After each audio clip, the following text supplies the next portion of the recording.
Haburi ya asubuhi. I hope I got that correct. To my Tanzanian colleagues. Dear colleagues, ladies and gentlemen, it really gives me great pleasure to welcome you to this annual Liaison Officers meeting. It is an honor to speak with you today as Chair of the Professional Development and Training Management Committee, PDTMC. When your organization became a PDT partner, it appointed an individual to act as a liaison officer to coordinate its training requests, establish an order of priority for development programs, and commit investments in PDT funding. Most of us at this meeting are these liaison officers, and some of us have been performing this role for many years. Through this role, we have been introduced to each other, we have made connections across the Commonwealth, and our organizations have benefited from the CTO's active promotion of partnerships between government ministries and agencies, regulatory bodies, fixed and mobile operators, as well as broadcasters. These efforts are aimed at accelerating poverty reduction and fulfilling the global development agenda for greater application of information communication technologies, or ICTs, in education, agriculture, health, governance, and commerce. The CTO created the PDT in 1985 to provide technical expertise in ICTs, and through PDT partners, coordinated the delivery of cost-effective, quality-control human resource development programs. The CTO can boast of delivering to date over 3,600 bilateral technical cooperation projects in over 30 countries through the PDT. 35 years later, following the seismic global impact of the COVID-19 pandemic, the CTO's PDT program has reached a critical juncture. We can all identify with the ways our individual organizations had to adapt almost overnight as the pandemic exposed the weaknesses and gaps in our digital transformation efforts. The executive committee of the CTO has similarly done the same introspection, taking a holistic view of the CTO's operations with the aim of building agility and resilience and refreshing the present and future value of the organization. The Secretariat has realized that to adapt to the changing needs of members and to keep abreast of pivotal ICT development opportunities, it is necessary for the CTO to make fundamental changes in its approach to delivering human resource development programs. My distinguished colleagues, I am truly delighted to be here today as we discuss the future of human resource capacity development through the CTO. Capacity building is an area that I personally am very passionate about, and I've spent most of my career seeking to promote and advance it in the organizations where I've been employed. I therefore wish to thank all of you for considering this meeting to be as important as I do. By your very presence, I know we share the same passion. Change is never easy, but it takes dedication and commitment to make things happen. And that is why organization leaders like you are needed to chart the way forward. There have been times within our own organizations when some of our systems might not have functioned at optimal levels, and those were the times we sought to institute change. Before I go any further, I must acknowledge the work of the CTO's teams, past and present, and the current initiatives that are being undertaken. I am thrilled that we are all here at the present time under the care of our excellent hosts, the Tanzania Communications Regulatory Authority, the TCRA, They have provided us with a wonderful environment where we can inspire and be inspired to initiate positive change, and to help us institute a new approach to the CTO's capacity development program, ensuring that it provides members with an ideal experience and interlocking this with a digital transformation strategy that keeps members connected and engaged. We are experiencing a tsunami of digital-driven technology changes across the world, and as organizations and economies embrace digital transformation in areas that are significant, we are also here as CTO members to advance and advocate for the compatibility of the CTO's approach to capacity development with our progressively evolving environments. At the last Liaison Officers meeting on the 24th of May, 2022, the Secretary General outlined the successor program to the PDT, named Capacity Building for Development Impact, as she would have said earlier, or CBDI, which has since been approved by the Council, and this has brought an end to the acronym PDT, essentially, and the need for members to invest into a PDT fund. Am I correct? Yes, I am. Members are only required to pay for training as procured, as you procure it from the CTO. The current PDT funds, as I understand it, will be drawn down by members for training until it is exhausted, and thereafter you pay for further training as you need it. All right? The new processes for selecting or sourcing training are supposed to be easier to administrate. Correct? That's right. These benefits aside, and as we say farewell to the PDT program, how do we as members of the CTO ensure that the revised CBDI will deliver on its promise? What will or can be our role as members in this new approach?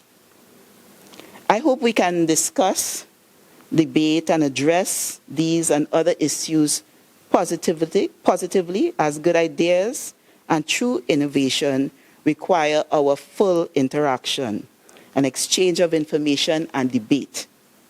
I urge all liaison officers to give objective and careful consideration to the matters on the agenda.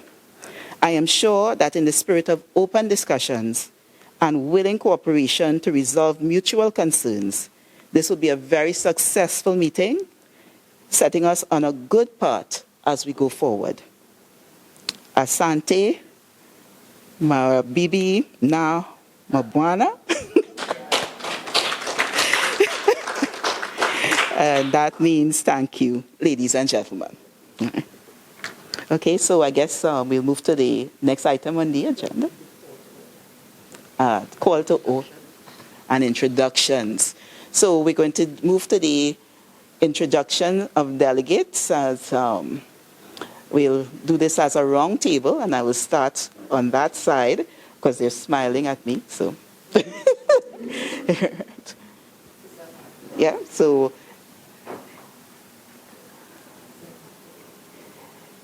I'll ask everyone to, as we go around robin our introductions, to just stand, introduce yourself, say what organization you came from, and if there's anything you'd like to add about, the purpose of being here today, please feel free to do that. Okay. Right. Good morning, everyone. My name is Masova Chijoro. I'm representing Botswana 500 Reps. Thank you. Good morning, everyone. My name is Peter Tladinyani from Botswana, the former chairperson of the PDT program. Yeah, thank you very much. And maybe to mention, I have my board a member that is going to be joining us later. The flight was delayed, so he's part of the delegation from Botswana. He would later on come to join us, just arrived this morning. And he's also the chairperson of the regulatory committee in the board. So will come and join us later. Thank you. Good morning, everyone. My name is Amantle Nkarabang. I'm from Botswana, representing Bokra. Morning all. My name is Ifoma Ifezulike from the Nigerian Communications Commission, Nigeria. Thank you.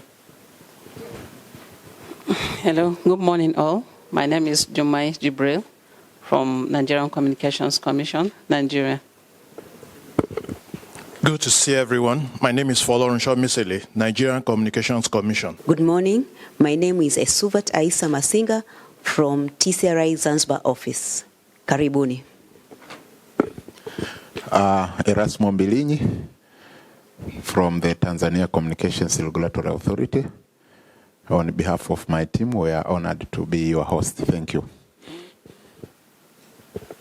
Good morning. My name is Nikura Grace Mihonye. I'm from Eastern Zone TCRI. Good morning. My name is Deborah Rugera. I'm from Tanzania Communication Authority. Good morning. I am Ridula Raka from ICT Authority Mauritius. I'd like to thank Tanzania for having us and allowing us for a face-to-face meeting. We are seeing so many of you all after so long, and it's nice to be here. Thank you. Good morning. My name is Susan Koiboni from Communications Authority of Kenya. Nice to see you again. Thank you. Good morning. My name is Patricia Kerets Kemei from Communications Authority of Kenya. Thank you, Tanzania, for hosting us, and I'm happy to see every one of you. Good morning, everyone. My name is Malcolm Alusenga, and I'm from the Independent Communications Authority of South Africa. Good morning, everyone. I'm Nicoline Lau. I'm from the same company from her. So, yes, I'm from ICASA. Thank you. Thank you very much. We will be passing around a rule sheet for you to just confirm your participation. And I have to say, I was remiss in that my order of precedence was not done at the start when I should have done it. So I'd like to recognize Mr. Erasmo Mbilinyi. He's the Manager of Human Resources and Administration of Tanzania Communications Regulatory Authority, and thank you for bringing us to paradise. It's just spectacular and really very much appreciative, and I pray that you will convey our message, our deep appreciation to the directors. Thank you. Also, Ms. Sherianne Seeley, Chair, thank you very much for those very insightful words. And our first Vice Chair, Patricia Carretz. She is the Assistant Director of Human Resources and Administration of the Communication Authority of Kenya. Yes, the second Vice Chair is the Ministry of Communications and Digitalization, but we have not, there's no representative here today. And of course, the former Chairman, Peter Tladinyani, I'm getting it, Director of Corporate Services of Bokra. And these were elected at the last Liaison officers meeting in May in London. So thank you all very much. And now that we have done the introductions, Chair, it is over to you. Thank you. Okay, great. And we are our online participants. Welcome. We have Nakisha Joshi from the CTO. Yes. Welcome, Nakisha. All right. So we'll move on to the adoption. The adoption of the agenda. Okay. So looking at the agenda, we have minutes of the Liaison Officers meeting in 2022. And how many of persons were at that meeting? You just want to, by show of hands? All right.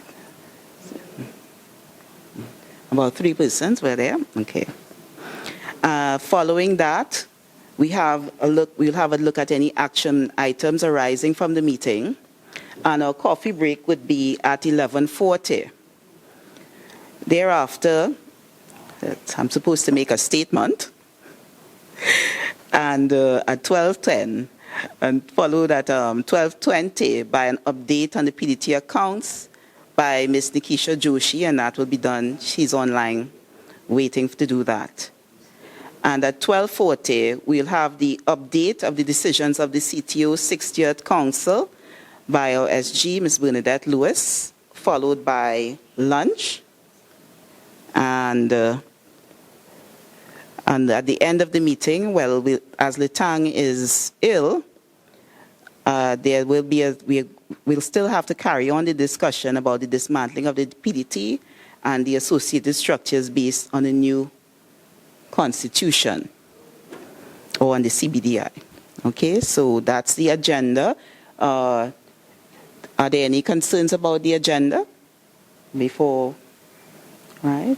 So can we move to adopt the agenda? Can I have someone? Right, and someone to second. Right, so Kenya and South Africa. So I move that the agenda be adopted. Okay. All right. Okay, so the first item on the agenda is the minutes of the liaison officers meeting in 2022. We do have a few persons here who would have attended the meeting.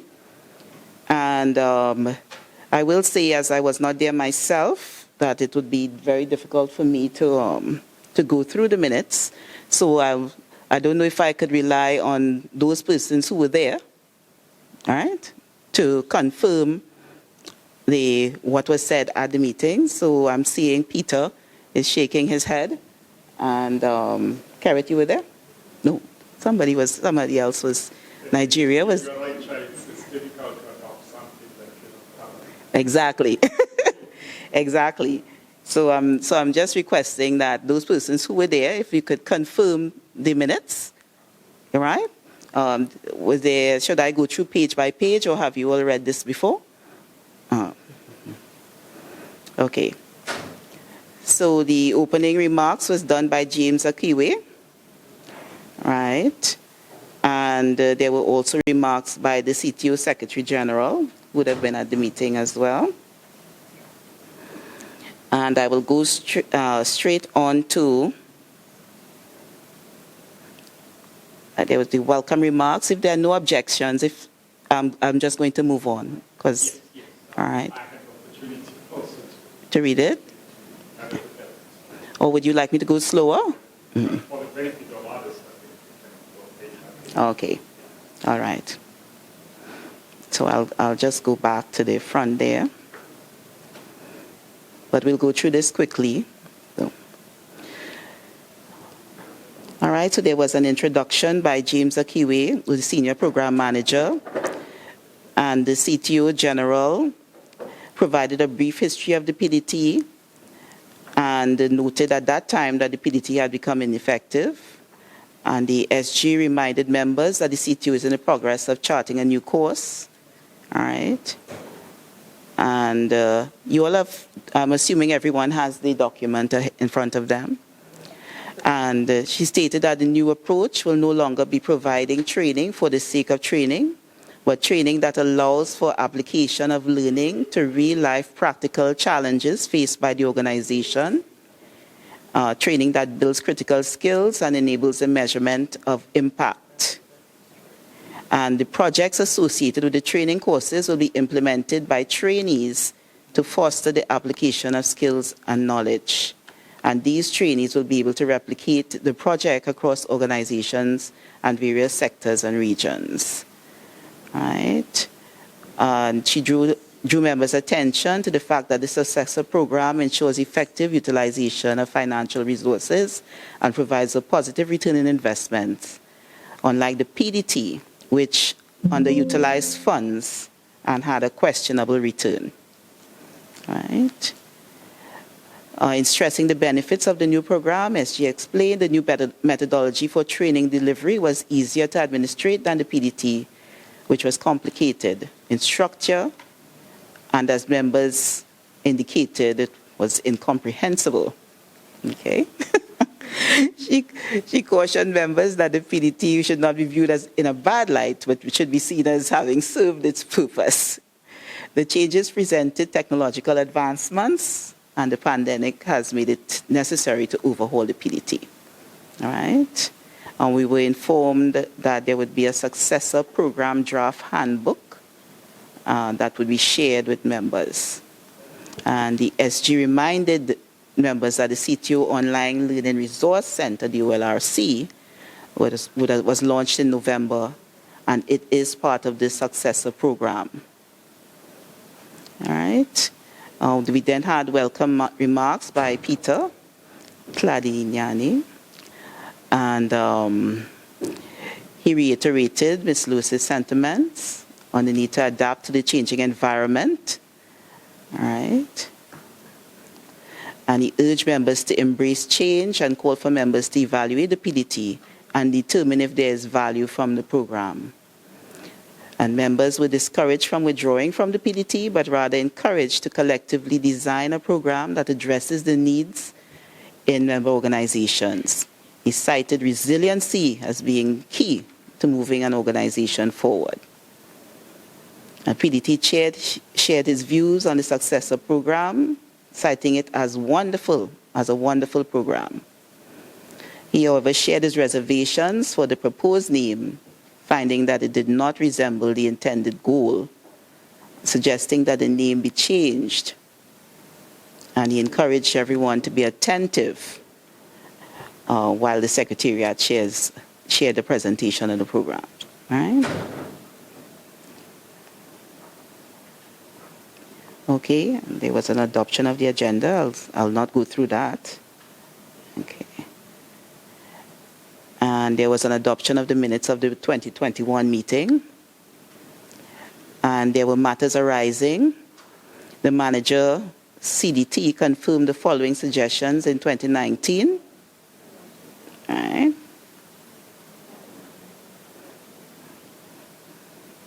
To build a talent pool that would allow members to share and exchange talent. A form was designed to share with members for them to share expertise that exists in their organizations. Only 4 members responded. The PDT chair encouraged members to make their submissions. He cited that the exercise was essential for the facilitation and implementation of the successor program. All right. BOCRA raised a concern regarding the failure to submit the requested information within set timelines and encouraged members to comply. The PDT-MC chair shared the same sentiments, all right, and a new deadline was supposed to be set, June 2022.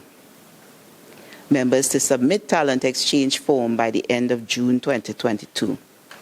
The manager, CDT, informed members that the Secretariat could not develop a video as previously agreed in the 2020 meeting due to financial constraints. She highlighted that Vodafone Ghana had suggested for the Secretariat to consider engaging small companies that are willing to produce the video free of charge in exchange for international recognition. She informed members that several companies were approached, but the plan was put on hold pending the new capacity building strategy. A videography specification that served as a guideline was developed. The PDT chair requested a timeline to be set to produce the induction video. And in response, the manager, CDT, informed members that the production of the video shall be scheduled once Council approved the successor program has been obtained. Considering the quality standards anticipated, a deadline of March 2023 was proposed. And the Secretariat agreed to produce that video by that date. The manager, CDT, informed members that the induction of PDT members was also deferred pending approval of the successor program. And the action item, induction of PDT members, was to be done after a council approved the successor program. In response to concerns raised in the LO 2021 meeting pertaining to the finance report, the manager CDT reminded members that the financial report was shared by the finance manager, therefore any queries must be communicated to her. And the manager CDT advised members that the Secretariat, through a partnership, excuse me, let me just find back.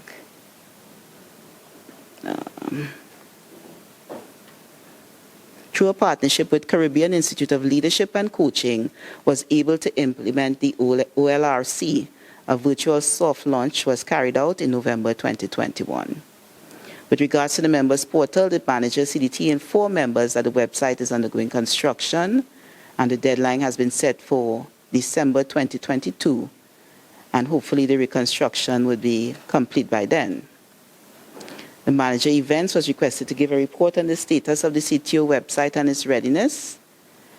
He cited the exercise was to take about 6 to 9 months, considering the transformation exercise. And the Secretariat to set up a member portal on the CTO website by 2022. All right, so I've reached page 6 of 14. Any changes? Any? All right, no. The start date will be the start date of the project, and that is the website project, would be determined by the availability of feedback from members. The manager CDT stated that it's a challenge to attach deadlines to a project that is ongoing. Bokra emphasized that although the project is ongoing, milestones must be set and should not be left open, as it paves the way for complacency. And Kenya suggested that the timeline set for December must be maintained, as this would allow for the Secretariat to report on the progress made.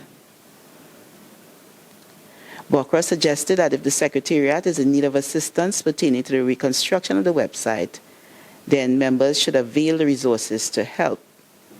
The manager CDT welcomed the idea of support and assistance from members. Members pledged to assist and support the Secretariat with the website construction exercise. And the Secretariat was to state the areas of need, and a survey seeking to get input from members on CTO website. Reconstruction was to be administered. TCRA proposed that the action items should be referenced to specific minute items for purposes of efficiency. Okay. Statement of the PDT Management Committee. The PDT Chair informed members the absence of a PDT statement because of non-activity during the 2021 to 2022 period, and went on to state that the PDT served its time. All right.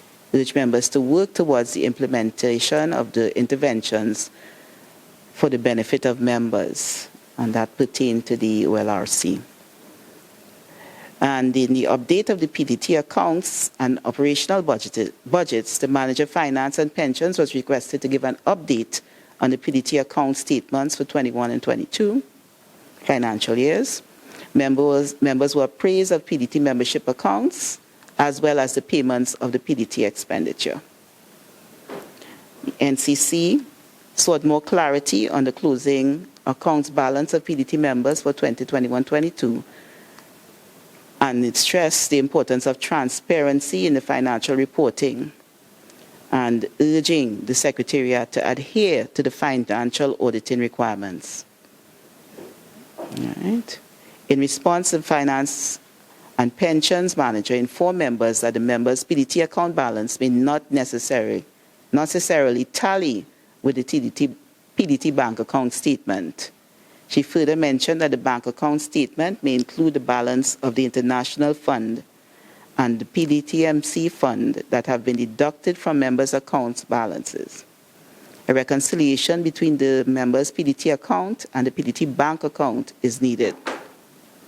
Bokra sought clarity on the reserve account, which was created in 2018, seeking to understand why it still reflects the same amount.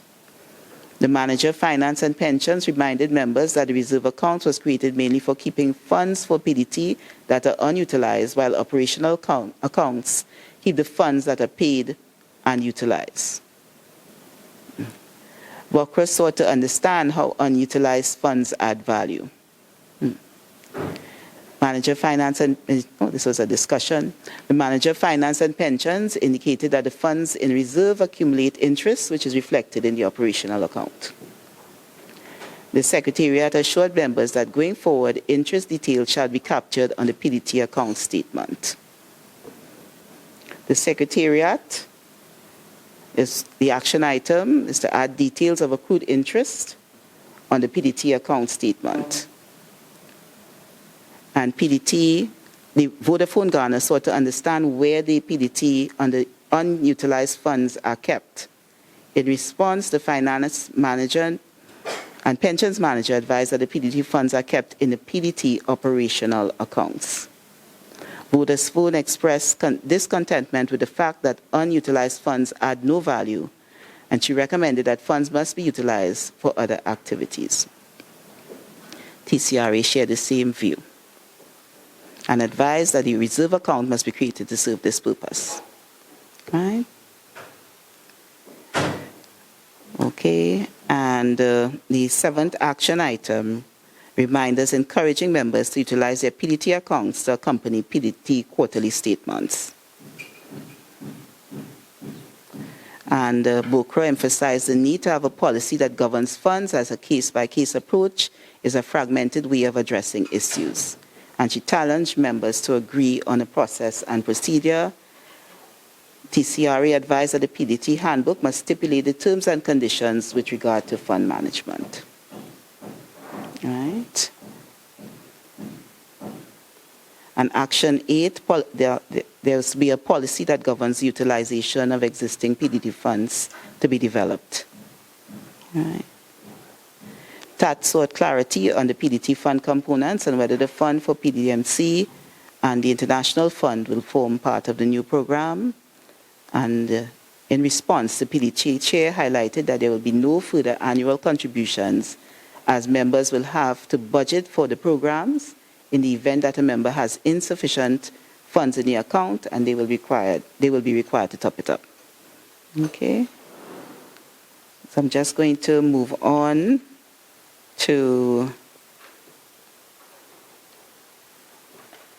the successor program to the PDT, item 9. The manager, CDT, represented the newly introduced successor program to members, highlighting the benefits. And in seeking to address the PDT chair dissatisfaction with the named successor program, the manager started off by bringing clarity on the name of the program, and the successor program was borrowed from the CTO constitution.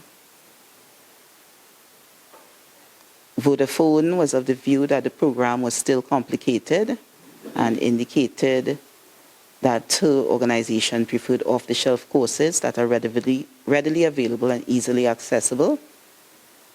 Right. And she cited that the new program positions the CTO as a vendor.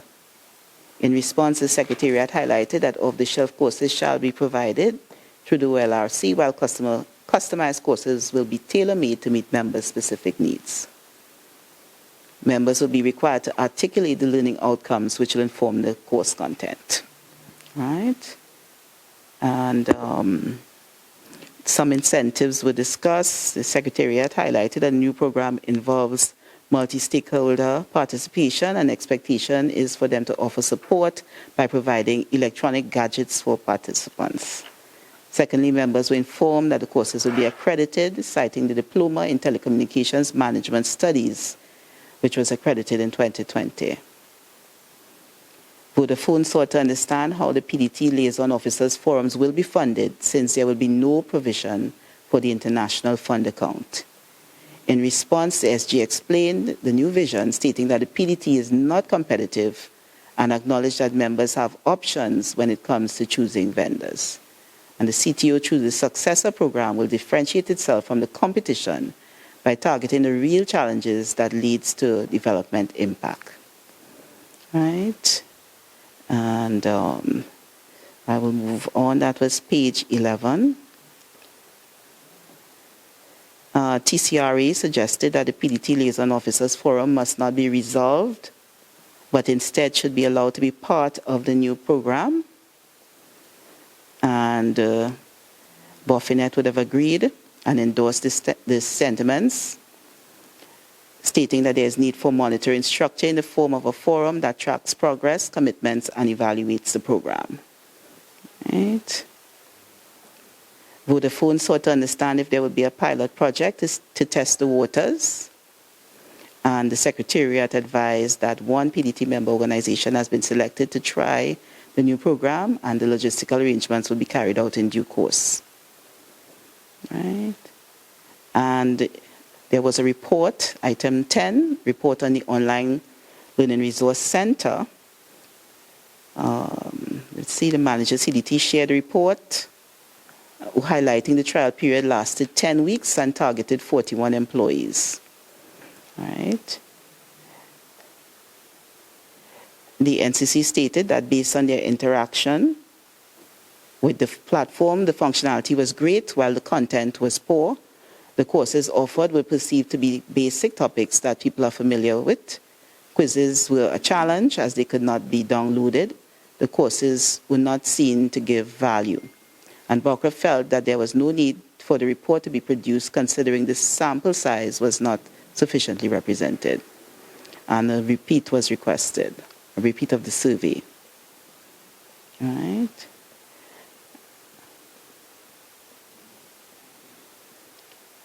Okay, Kenya suggested that the basic level training from the successor program is a perfect opportunity to make improvements to the OLRC. And BOCRA sought to know if the OLRC would be available to all CTO members and if members would be expected to make payments. And NCC was of view that subscriptions must not be solicited from members until the channels to drive the traffic to the platform has been exhausted. And he cited GSMA and ITU as an example. Right, and then we had number 11, HR and ICT to event. And the Secretariat invited members to volunteer to hosting the event for 2023. And let's see, and TCRA volunteered to host the HR and ICT event 2023, and here we are.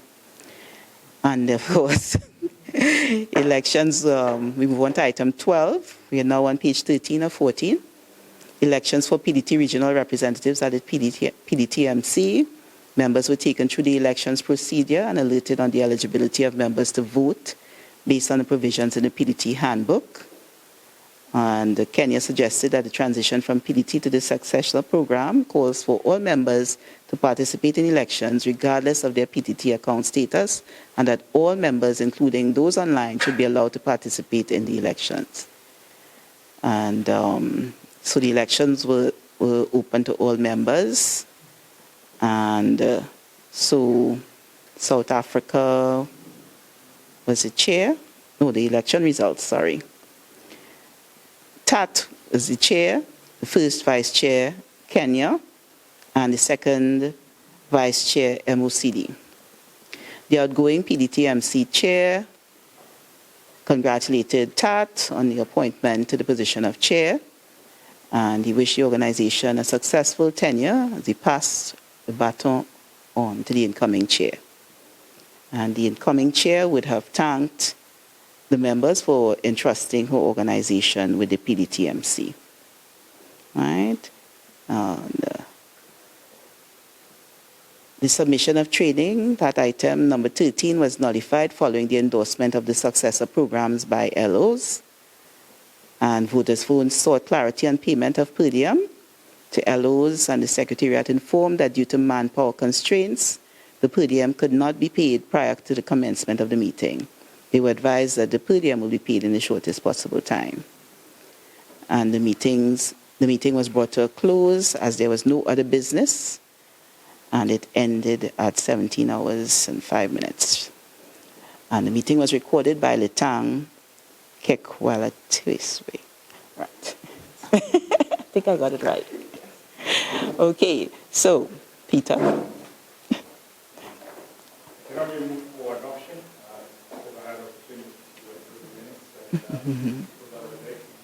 And seconded by Nigeria. Okay, thank you all very much. So we have accepted and confirmed the minutes of the meeting. All right. All right. So we've also went through the action items of the meeting. I don't know if you will want to go through them now. I see that we have 3 action items. And if you go to the document that would have been sent by Latang, there are 3 action items on it. Action items arising from the meeting of liaison officers held on the 24th of May, 2022. You will have that document. Everybody has that document in front of them. All right, we just get it on the screen.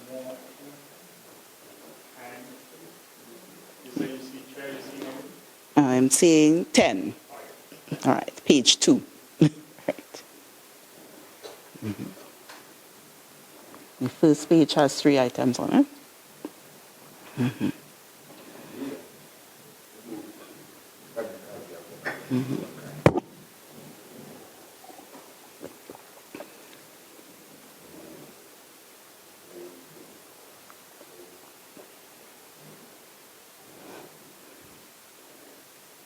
Okay, since are we all on the same page?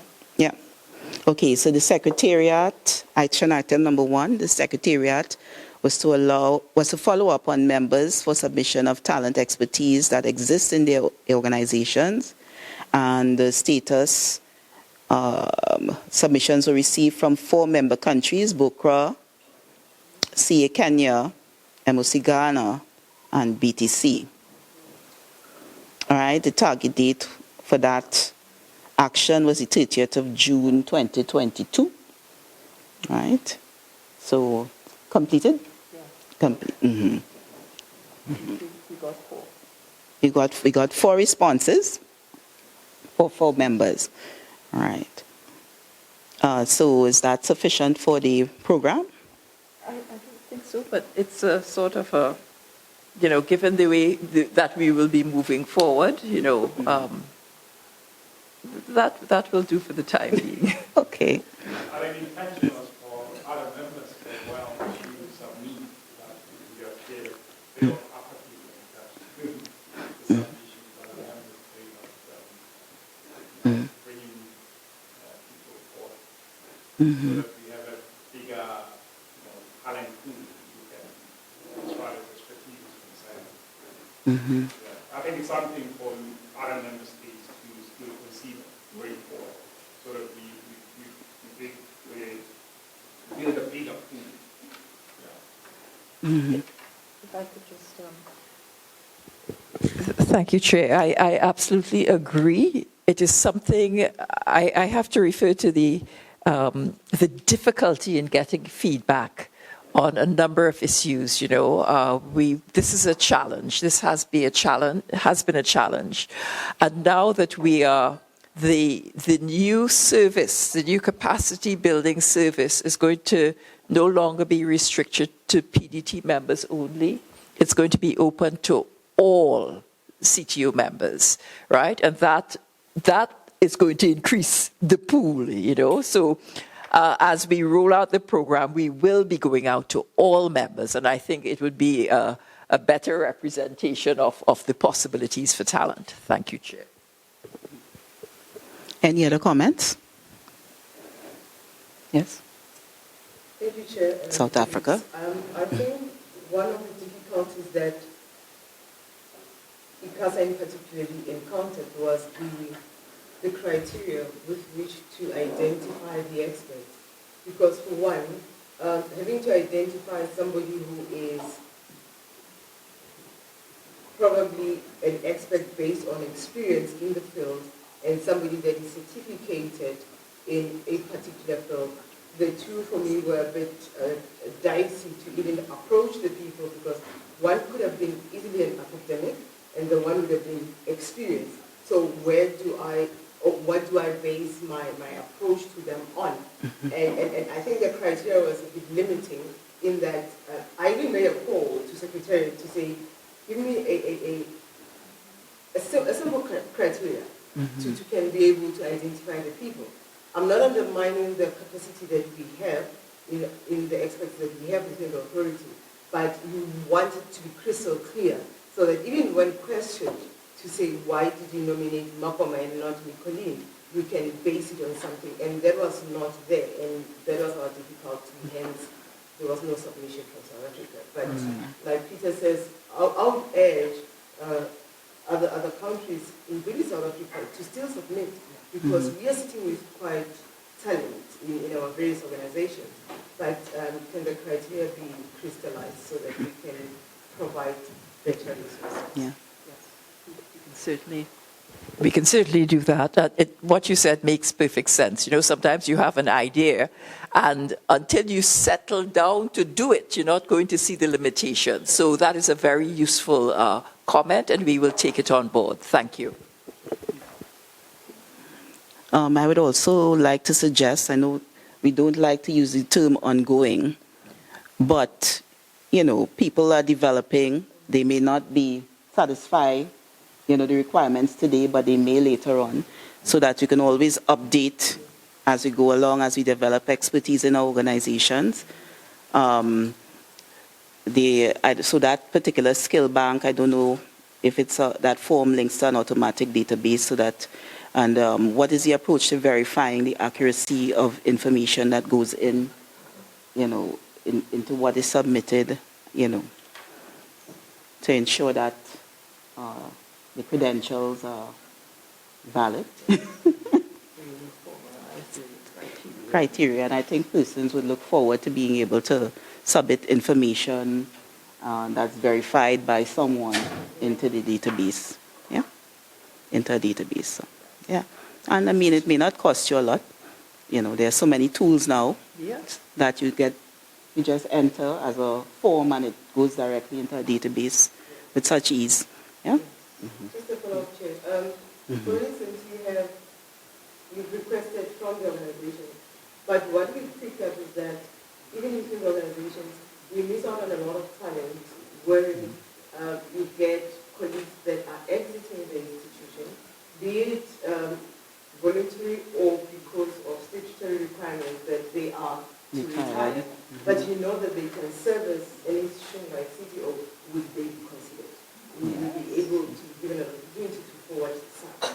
So again, those are some of the things maybe when drafting the criteria to look into.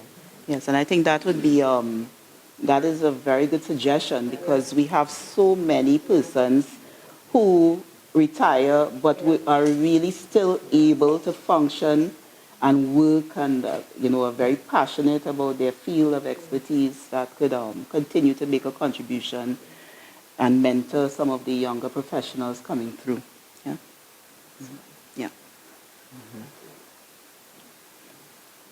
Anyone else? Okay, so can I move ahead to action item number 2?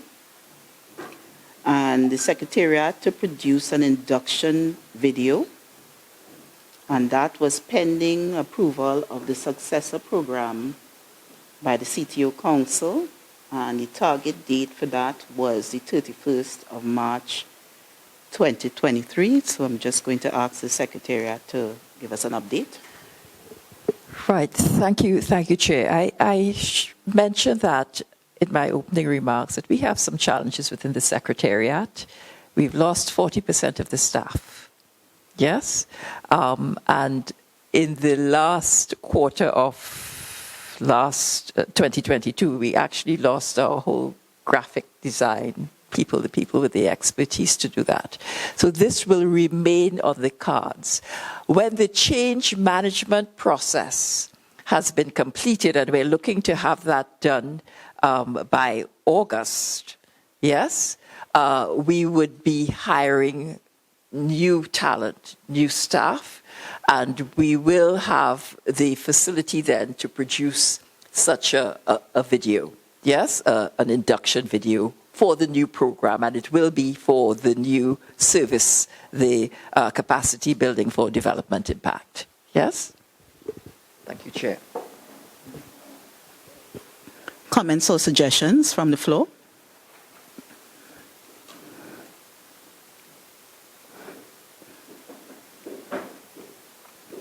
Okay, well, yes, Tanzania. Just to echo what the Secretary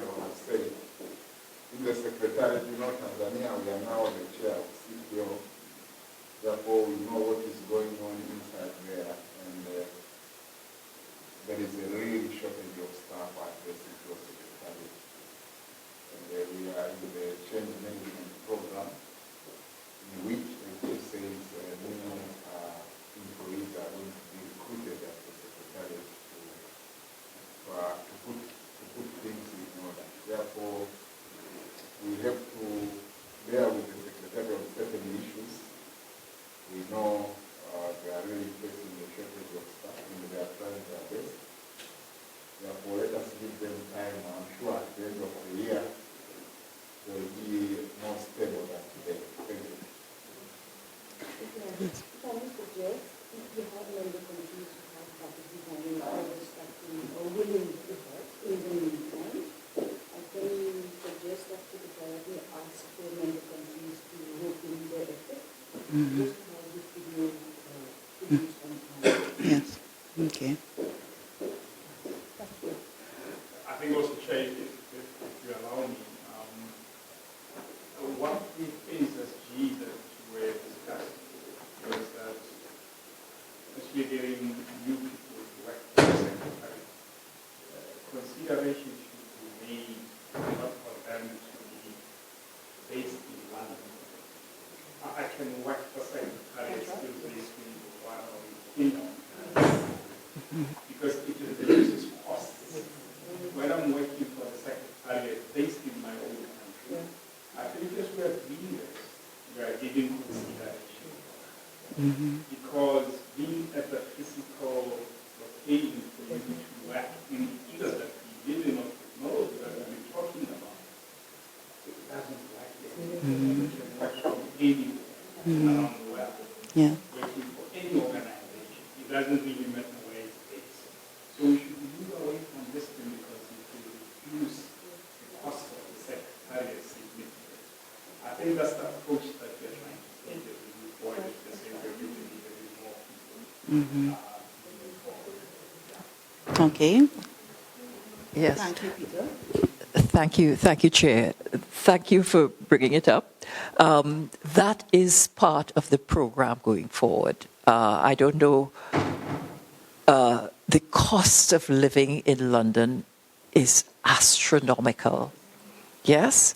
And the current staff don't get a living wage. It's scary, really. So that is why in our part of our change management program, to the extent that we could hire and retain staff in their home countries, that would be a huge boon. You know, and when you consider the foreign exchange rate, I can't pay. The difficulty at the Secretariat now is the people that we need. If we had to hire them in the UK, it's prohibitive. We cannot reward them, remunerate them sufficiently to keep them. So that is the plan going forward. You hire in the country and they stay there. And when you consider the exchange rate, a small UK salary is a king's ransom, could be a king's ransom in the home country. So that is the plan going forward. Yes? Absolutely, Chair. It needs to be advertised for these jobs, for this role.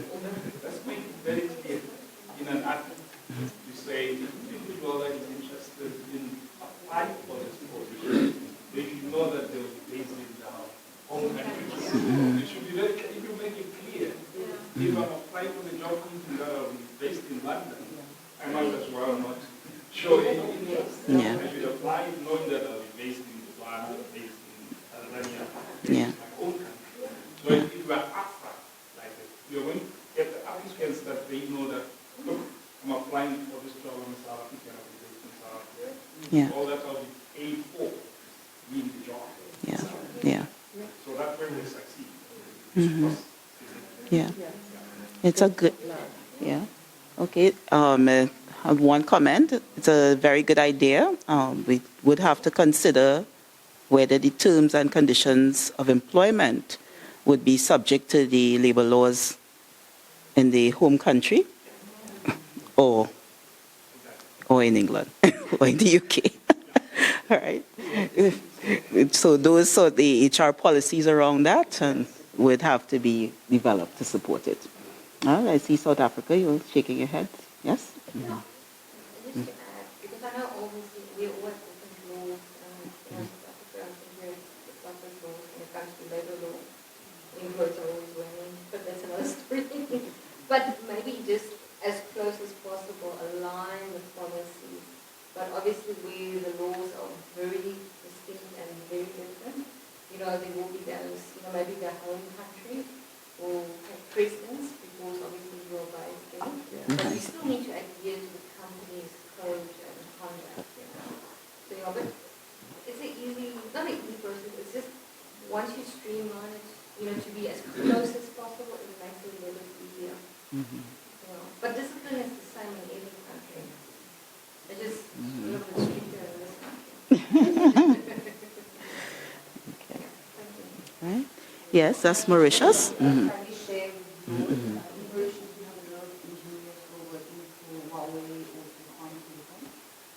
engineers, from what they've shared with us, they have to abide with the rules of the main organization, the leading council, because otherwise we will be having a pool of engineers to be working on some days and in some others. And then I take for instance council. So you have I think their leave policy is like 20 days per year. So if you go with the Mauritian rule, it's only 15.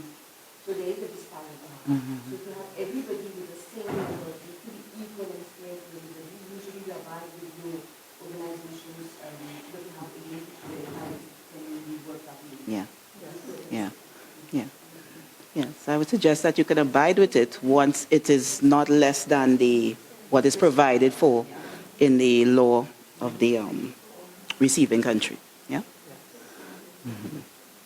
Okay. Any further comments? Okay, I see Nigeria looking to say something. No? Okay. Yes, Kenya?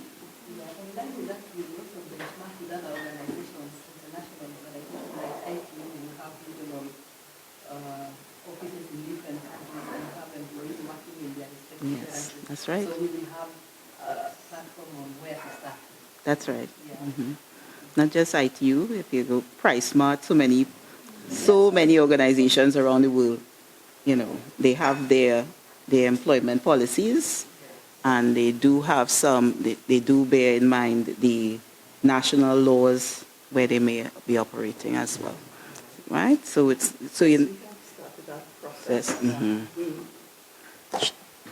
Thank you, Chair. We are doing a lot of research. Something else that has been an issue for us is the headquarters agreement. That has really been a challenge. And we have leave from the council to request a review of the headquarters agreement, right? So some of the things that you've mentioned, those are things that we would be looking into. And we have already started that process of comparing other organizations, how they deal with their international staff. So that is a work in progress, yes? Thank you.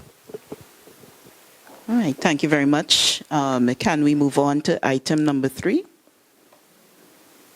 which is the Secretariat to conduct a PDT induction for all PDT members on the successor program, pending approval of the successor program by the CTO Council and immediately after Council approval. All right. It's the action item is a bit confusing. To conduct a PDT induction, you mean the CBDI induction? It is. It would be for the new service, the capacity development for capacity building for development impact. That is the new service. We have not been able to do that. As I said, we are just struggling at the moment, manpower-wise. But as soon as we settle, we have a lot of things that are happening within the Secretariat. As soon as we settle down, there will be an induction program for this new service. Thank you, Chair. Okay. So my question is, there was a soft launch of the CBD of the OLRC, which is a component of the CBDI. But are you looking to have a larger official launch of the program? What is the plan going forward? Right. Thank you. We are in the process of developing content. Now, in the minutes, I think it was clear, whereas the people who participated in the trial of the online platform, they said the functionality was good, but the content was not adequate. And we are working now on developing and sourcing relevant online content for that OLRC. So the functionality is okay, but we are working on the content. And what we've started doing for the face-to-face programs that we have been running, we are recording them and editing them so that we could use those recordings as online content, right? So that is a process that has actually started. So even though a member may request a face-to-face course on a particular subject, we are going to be recording that course, and it will be made, of course, edited for online consumption so that we are building our repertoire of training programs for the OLRC. Right, thank you. I didn't see, that is a process that is happening now. Yes? Questions from the floor? South Africa?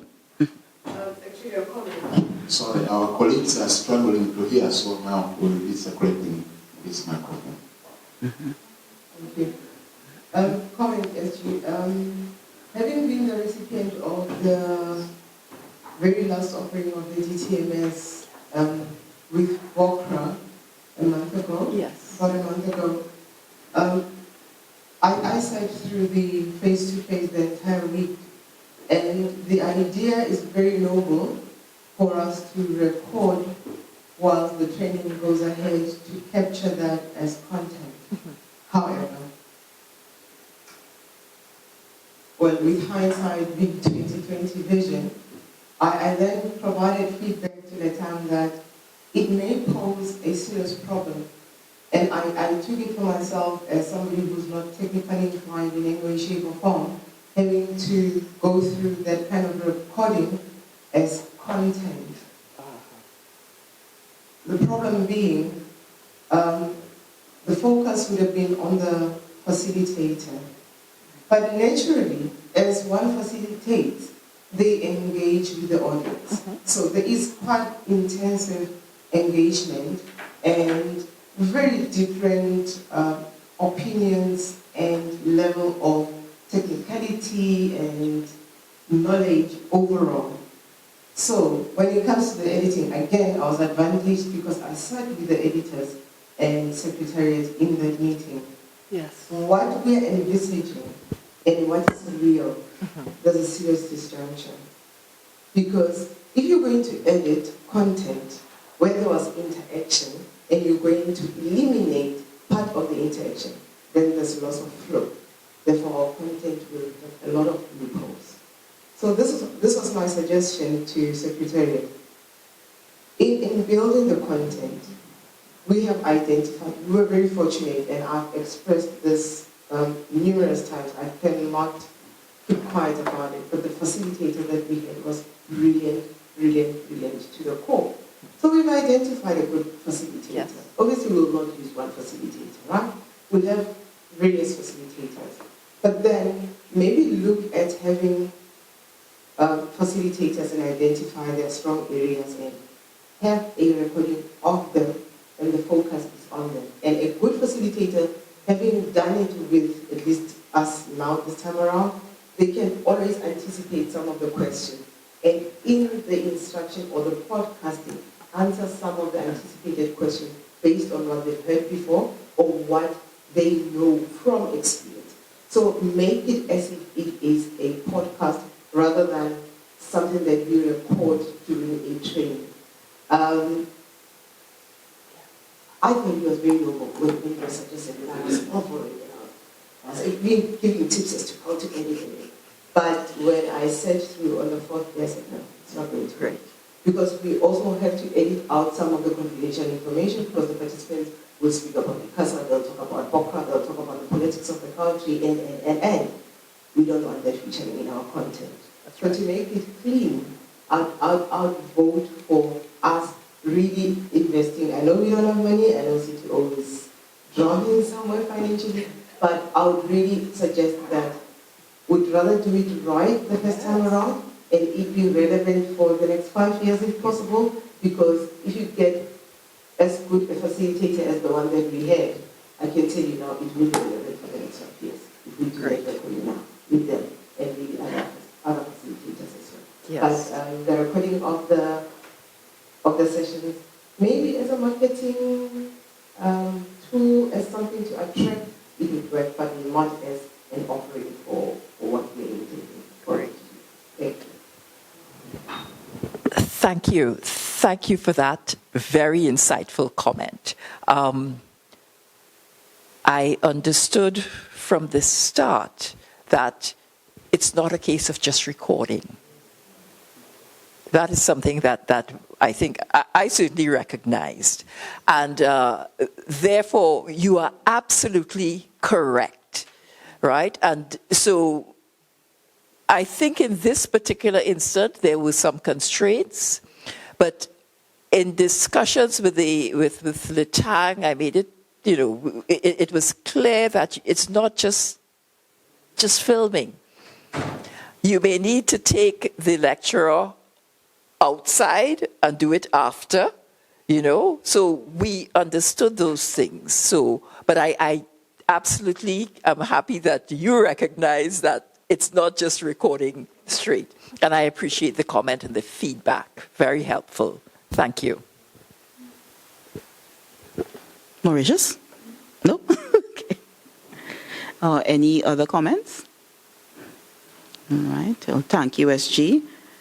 I have, we're a little behind time, so I don't know if you all would like to continue with this section or have a 15-minute break and then we resume. As it's close to lunchtime. Yeah. Yes, it's 11:30. You want a coffee break? Yeah. It's at 11:40, so I've had an appeal. Yes, so would you like to continue or can we proceed for the break?